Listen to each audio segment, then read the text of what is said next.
দেলোয়ার ভাইয়ের খুব ইচ্ছা ছিল যেমন যেদিন ব্লাড দিবে সেদিন আমি থাকবো, আজকে আমি আছি ভাই।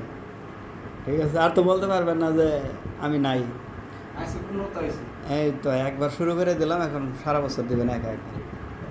আমি 13 বার দিয়েছি, আপনার কি ডাকছি 2-1 বার? বন্ডামি করেন সবসময়। এই যে আমাদের দেলোয়ার ভাই, শ্রমিক নেতা দেলোয়ার ভাই আজকে ব্লাড দিচ্ছে। কততম ভাই? 4র্থতম। সবাই দেলোয়ার ভাইয়ের জন্য দোয়া করবেন, তিনি যেন 3 থেকে 4 মাস পর পর নিজে গিয়ে একাই গিয়ে ব্লাড দিয়ে আসতে পারে। আর হ্যাঁ, আর আমার লোকেশন দেবো, রুগীর লোকেশন দেবো, দেলোয়ার ভাই একাই গিয়ে দিয়ে আসবে। ঠিক আছে ভাই, মনে থাকবো, কথা দেন। আমি আজকে আবার কি কথা। এই যে আমাদের দেলোয়ার ভাই ব্লাড দিচ্ছে, 4র্থতম। সবাই ভাইয়ের জন্য দোয়া করবেন।